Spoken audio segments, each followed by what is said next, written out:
Hello, everybody. Welcome to Aquambile Private School and Community Training Center.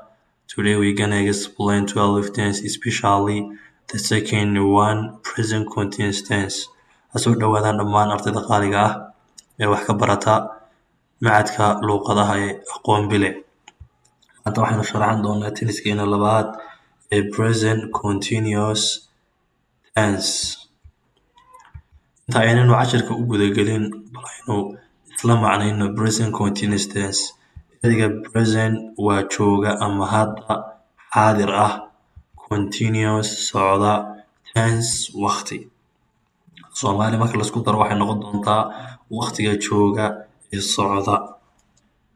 I hope you get what I'm saying. Haddaynu intaas la fahanay casharada kale insha Allah ayaanu sii socon doonaa. Present continuous tense. What is present continuous tense? Definition. It is used waxaa loo isticmaalaa to express in uu muujiyo for an action ficil which is happening now kaasi oo dhacaya hadda. It is used waxaa loo isticmaalaa to express in uu muujiyo for an action ficil which kaasoo is happening now kaasi oo hadda dhacaya. Tenniskan present continuous tense waa tennis ka hadla waxyaabaha hadda dhacaya. Tusaale ahaan, cashar ayaan qorayaa, dugsiga ayaan u socdaa, telefoonka ayaan isticmaalayaa. Waa which is happening now, waa wax right now socda ayaa loo isticmaalayaa. Formulation, formulada qaacidada. Waa subject plus is slash am slash are plus verb plus ing plus object. Verbku waa verb 1 or present verb weye verbkaas. Okay, examples tusaalayaal. Statement. I am watching my hands. Af English baan rabnaa inaynu ku dhahno waxa aan dhaqayaa qamcahayga. Xilima right now hadda ayaan dhaqayaa. Af English aniga maxaa lagu dhahdaa I. Subjectigeenu waa I. I maxaa raacinanaa am baan raacin doonaa oo am baan qaadanaa. Halkaa maxaan ku haysanaa I am. Af English maxaa lagu dhahaa wash. Dhaqid maxaa af English lagu dhahaa dhaqid. Waa ereyga watch. Watch waynu qaranay. Waa verbkeena watch. Watch waan haysanaa maxaan ku darsanaa ing maxay noqotay watching. Af English maxaa lagu dhahdaa kayga waxayga my. Sifa lahaansho. Af English objectigan wuxuu noqon doonaa gacan oo hands ah. I am watching my hands. I am watching my hands. Waa statement. Waxaan dhaqayaa qamcahayga. Jumladaas aynu rabnaa inuu negative ka dhigno. Sidee baad af English ugu dhihi anigu ma dhaqayo gacantayda. Not baynu halkaa gelin doonaa oo waxay noqon doontaa I am not watching my hands. Anigu ma dhaqayo qamcahayga. Question. Markaynu rabnaa inaynu ka dhigno anigu miyaan dhaqayaa qamcahayga. Anta ayaan halkaa keeni doonaa. Aydan halkaasaan keeni doonaa oo waan isdaba marinana. Waxay noqonaysaa am I watching my hands. Waxaan dhaqayaa qamcahayga. Negative with question oo ah diidmo iyo su'aal isku jirta. Question baa inooga horeysa halka. Question waxa ay caan ku tahay waa amta amba verb to be oo horeeya am. Halkaa waxaynu ku jira negative. Negative sina wuxuu caan ku yahay not. Marka halkan waxaan keensan doonaa not. Waxay noqotay am not. Kadibna jumladeena inteena kalaan sii wadi doonaa. Waxay noqonaysaa am not I washing my hands. Miyaanan dhaqayn gacantayda.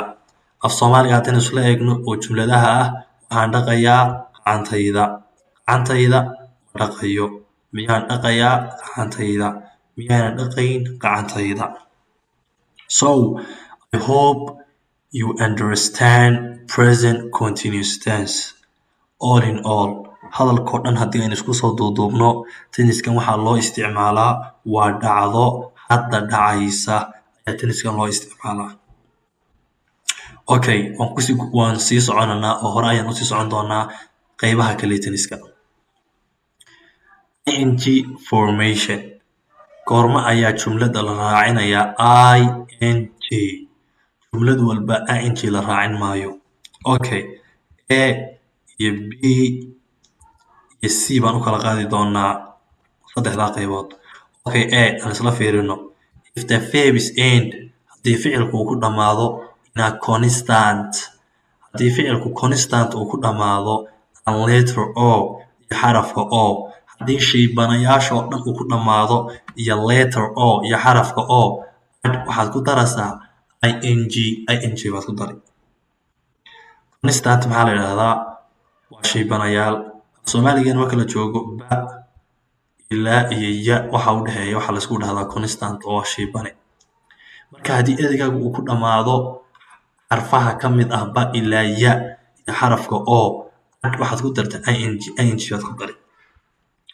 example tusaale ereyga len maxaa u dambeeya n baa u dambeysa xarafka n waa constant oo waa shaybane weeye marka waxaynu ku darisan doonaa ing oo waxay noo noqon doontaa learning jumladeenuna waa you are learning English now waxa aad baranaysaa adigu English hadda ayaad baranaysaa English ereyga labaad waa speak xarafka u dambeeya waa k oo waa ba ilaa iyo inta u dhaxaysa waa laga helayaa waa constant waxaynu ku dari doonaa ing oo wuxuu noqon doonaa speaking he is speaking now waxa uu hadlayaa hadda ereyga eat isna sidaas leeg xarafka u dambeeya waa constant we are eating banana annagu waxaanu cunaynaa muus xilima hadda ayaan cunaynaa ereyga go waxa u dambeeya xarafka o waanigi lahaa constanyada oo dhan iyo xarafka o haddii uu dambeeya ing ku dar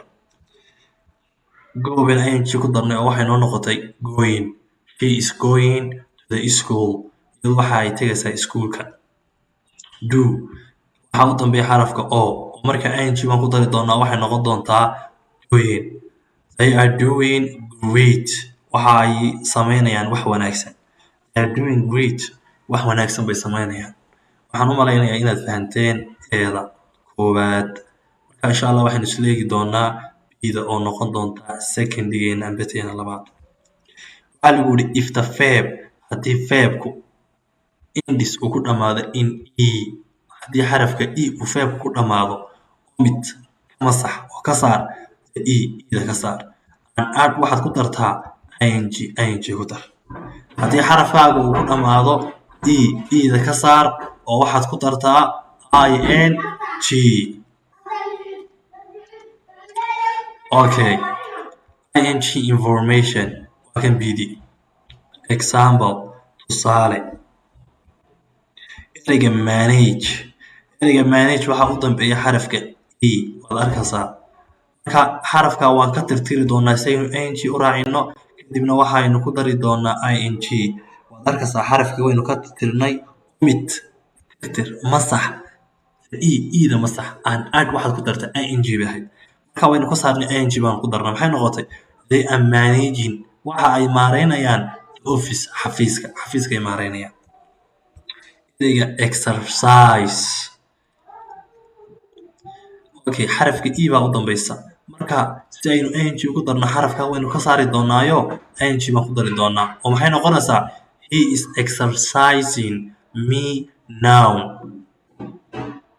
haye ereyga leave waxaa u dambeeya xarafka e marka xarafka waan ka saari doonaa si aynu ing u raacino oo muxuu noqon doonaa we living in jigjiga waxaanu ku nool nahay jigjiga advice xarafka e baa u dambeeya omidda ida ka tirtir waxaad ku dartaa ing advising bay noqonaysaa you are advising me waad iwaaninaysaa ereyga prepare omidda ida ka tirtiro waxaad ku dartaa ing ku dar oo maxay noqoni students ardaydu are preparing waxay diyaarinayaan for the coming Thursday imtixaanka soo socda ayay ardaydu diyaarinaysaa waxaan rajaynayaa bidaan inaad fahanteen waxaan u guda geli doonaa c ing information baa weli inoo sii socda oo ah tenniska present continuous tense c waatan there are waxaa jira some doubling rules sharciyo waxaa jira kuwo doubling way laba jibaarmayaan oo xarafku laba jeer buu soo noqon doonaa last constant shibanaha u dambeeya laba jeer buu soo noqon doonaa before ka hor ing intaan lagu darin ka hor example tusaale stop ereyga stop marka aan qorayno stop ing markaan rabno inaan ku darno idaas doubling bay noqon doontaa double e bay noqoni waa kan stopping hal b ku din maysa laba b baad qori kadib ing baad raacin the policeku is stopping waxa uu joojinayaa baska ayay noqotay labaadna waa permit markaynu ing rabno inaynu ku darno double t baan halkaa ka dhigi doonaa oo maxay noqonaysaa permitting double t baa halkaa lagu daray he is permitting for us to see wuu noo fasax qaadayaa si aanu isaga u aragno ereyga travel waa safar markaynu rabno inaynu ing ku darno double l baan ka dhigi doonaa oo maxay noqonaysaa you are traveling waxaad u safraysaa jigjiga ayaad u safraysaa ugu dambeeya waa plan waa qorshe plan markaan rabno inaynu ing ku darno double m baan ka dhigi doonaa xarafka ugu dambeeya kadib ing baan ku daranaa oo maxay noqonaysaa she is planning waxay qorsheynaysaa to go inay tagto abroad dibadda ama wadamada Yurub ee kale waxaan rajaynayaa ardayda qaaliga ah ee qiimaha leh ee wax ka barata akademiyadii aqoon bile in ay si fiican u fahmeen tenniska present continuous tense oo aynu si fiican u qeexnay wixii aad fahmi weyda ardayow nagala wadaag qaybta faalooyinka insha Allah waxaan isku dayaynaa sida ugu dhaqsiyaha badan inaan uga soo jawaabno